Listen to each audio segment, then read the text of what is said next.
Hello everybody, this is Tara here. In today's vlog I want to talk about Bell's Palsy. And I want to talk about my experience with having Bell's Palsy. And I want to make everybody aware that it's not just for old people. That you can be young and you can have it too. And it's horrible. It's absolutely horrible to have. Now, I didn't really know what Bell's Palsy was. I've heard of the word. I knew it was something to do with your face, but I didn't actually know what it did to your face. Why it caused it to do that to your face. It was just something that you just hear. You're like, oh, okay. So, this is my experience with it. It was one night. It was the 4th of January. I was eating crisps at 11 o'clock at night because I'm so bad at snacking at night. And I noticed like my lips were tingling and they felt really weird. And I was like, oh my God, what the hell? So I looked in a mirror. I actually looked in a mirror and all, and I was eating. I was going like this because it felt like this side of my mouth was sticking out. My lips were sticking out further. I know that doesn't make sense, but that's what it felt like. So I was like, oh my God. Well, obviously I finished my bag of crisps and then I went to bed. I just thought I was stressed because I had like my sister over from America and the kids were off school for ages. I'm like, oh, I just need to go to bed. But I have to finish eating my crisps first, right? So I woke up the next morning, I put on my makeup and I went to take a selfie because my makeup was looking flawless as per usual. And I went to smile and I couldn't move the left side of my face. I was like, holy shit. You know I've been very stressed lately, but, that's kind of taking the piss, right? So I was actually, honestly, I was freaking out though, because the first thing you think of is a stroke. You see the commercials on TV, if you can't move your face, if your sort of face sort of droops a wee bit, stroke, So I phoned the doctor, I told the doctor. She's like, we're going to have a wee look at that. It's like, all right, no worries. So went in and I was seeing the doctor and he did all these like weird tests and helped me do these weird things with my face. And he said, oh yeah, definitely that side of your face is paralyzed. I'm like, yeah, no shit, right? Of course it is. That's why I'm here. He said to me, I would have thought it was Bell's Palsy, but you can raise your eyebrow on that side, on the paralyzed side of your face. So I want you to go to the emergency room just to make sure that it's nothing sinister. So I went to the emergency room. I was there for like 12 hours, by the way. It's ridiculous. I was there for so long. I did the same test with that doctor, and he was like, oh, I thought it was Bell's Palsy, but you can raise your eyebrow. It's like the GP just told me this. So he's like, I'm not happy. I want you to have a brain scan. I want to make sure you didn't have a stroke. So eventually, I was put onto a ward. And I had the CT scan done, and I had like, must have been 3 different doctors doing the same goddamn test, and then one of them was like, we're not happy, I want you to be referred to the stroke team. It's going to come up here and check you out. So I waited for this like team of doctors. I waited another 4 hours for this team of doctors to come up and have a wee look at me, and one of them actually literally ran out the room because like all their beepers went off and there was like an emergency. I was like, oh great. So they did all these tests with different ones, like with balance and with my whole body. So eventually then, the female doctor who ultimately was like, listen, this is how it is. We're going to treat you that you had a stroke. Just, I'm not saying you did have one because your CT scan was fine, but we want an MRI done because sometimes CT isn't as reliable as an MRI.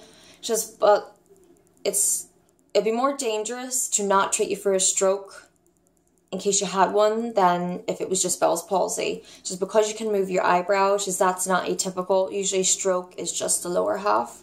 Now bear in mind, like to me, this is like day 20 of Bell's Palsy recovery. I still can't smile properly, but when I was with them, my whole side of my mouth dropped like that. It was really bad. I was really bad. It looked terrible. So she was like, we're going to just put you on the medicine for stroke, and you can be on it for the rest of your life. And then she was talking about how when you have one little mini stroke, you can have like a bigger stroke that can kill you. And she says, if anything gets worse, your face is worse, your eye droops worse, you slur your words, just, I want you to phone an ambulance. So this freaking me out. I actually took a panic attack. This actually freaked me out. I was like, this can't be. I'm only 30 years old. I don't understand. I was really traumatized to think that I might have had a mini stroke. I was just so angry at my body. That's like, what are you doing? Like, you're only 30. What the hell? So I was given the medicine. And then a few days later, she did say to me, you still need to see a stroke doctor because we'd have to do more tests and stuff and an MRI. So it was like a few days later, I got a phone call from a Dr. Kerr, who's a leading stroke specialist in Belfast. And he was like, I want to see you. I want to see this young girl that's been causing problems. I'm like, okay. So I got an appointment made. I went and seen him. He's a really lovely professor. And this is sort of, he just said to me, you can tell because he's really like very confident, unlike the other doctors, but you can tell, professor, right? He's like, this one thing I'm going to do, this one test is going to make your diagnosis for you. And I was like, okay, fair enough. So the only thing that he did that nobody else thought of doing was, he's like, okay, I'm going to put my finger here. So his finger, he's like, I'm going to put my finger there and I want you to raise your eyebrow. And I was able to do it, no problem, right, on the good side. So then he used his finger again and put it here. Now, and I tried and I couldn't move it, not even a little bit. And I struggled and I was like this here and I couldn't move the eyebrow. And he's like, well, I want you to raise your eyebrows again. So I was able to raise them and he goes, see, that was the problem.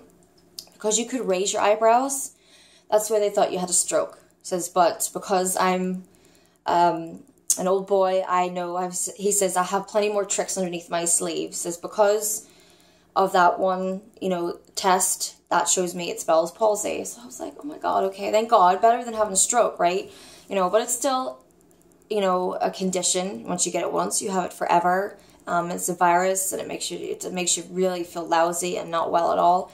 So he put me on prednisone, 50 milligrams a day for 10 days. Now, that in itself really sucks, right? So my face was like this here. It was really bad. It was terrible. I didn't like leaving the house. I felt like people were staring at me. I just wanted to kill people. Well, that's probably because of the prednisone. Makes you very angry. It makes you very moody, very grumpy. And you don't sleep on it. I was like a night owl. It was terrible. Even worse than that, finishing the prednisone is even worse. Now, usually you're supposed to, when I was in America, I had prednisone for asthma, but like a much lower dose, right? And they always tapered you off, but over here, I've had prednisone and they never do it. And I wasn't tapered off for the 10 days, 50 milligrams, which is quite high dose to take. When I finished it, it was all right. It was like a day later. Every muscle in my body hurt so bad that even to have clothes touch my skin was unbearable. I was in so much pain. And then the next day is when, like, mentally, I didn't feel right. I felt like I was going to pass out any minute. I was nauseous. And I just didn't feel right. I couldn't explain it. It's hard to explain. I just didn't feel right. And I think I was a bit out of it because I remember, like, speaking to my mom on the phone. Mom's like, you need to see the doctor. There's something's wrong with you because you're, like, slurring your words. I'm really concerned about you. So I was seeing the doctor and she was like, what were you taking? My GP. And I told her and she's like, he didn't taper you off that? I went, no. She's like, okay, well, this is what it is. She says, prednisone is a drug that makes you feel really good. She says, it makes your body feel really good. She says, I bet you had loads of energy on it and you felt really good on it. And I was like, well, I mean, I had energy, but I didn't, I was very angry on it. She was like, well, it's like a synthetic sort of hormone and it makes you feel really good. Your body anyway you feel good and it gives you loads of energy. So just because you weren't tapered off, you're having withdrawal symptoms. She's just like a druggie who stops taking drugs or can't get his drugs. And, that's what you're going through right now. She's, that's why you feel really lousy. And I probably lost a few days. And I was like, oh, shit. Awesome. So it took about 4 days. I didn't feel right. I couldn't even look after the kids. I just felt horrendous. I just shaky and just felt like passing out and stuff. It was terrible. And then, there was a few people that alibied that I was kind of like all over the place. I think one person actually said you were like, 1 minute you're like this here and then 1 minute you're down here with your, your emotions, you're angry, you're like this, you're like there, you're all over the place. And I was like, wow. Don't remember it being like that, but I guess if you're not really right in, if you're not feeling well in your head, I guess you wouldn't really know that you were. So, but I just knew something was wrong. I just didn't realize how bad I was. So prednisone is evil. I mean, it helped fix my face, but it's evil. It's a devil's drug. No, seriously, that's what they call it on the internet, apparently. So, this is like day 20.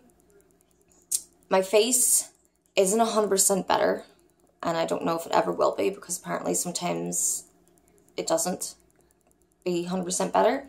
I'm going to smile. Don't laugh at me. So it's getting there. It's not 100%, but, you know, that's my experience with Bell's palsy. Really scary, really traumatizing. What a terrible way to start the beginning of the new year, huh? But there you go. But no matter what, you know, irregardless, if anyone watches this vlog and maybe they have the same symptoms as I do, and they do that little test and go, oh, well, I can't raise my eyebrow, it must be Bell's palsy. No, always go to the doctor. Always. Always, always, always. Go to your GP, go to your doctor. Because you can, apparently when you have it once, you can get flare-ups. So I could get it again, and I would still always go to my doctor just to make sure. So if you ever have a problem and your face droops like mine did, just go to the doctor, go to the hospital, you know, do what you have to do. Just don't, like, you know, but that's just, you know, Bell's palsy in my experience. But always go to the doctor, no matter what. No worries, signing out. Bye.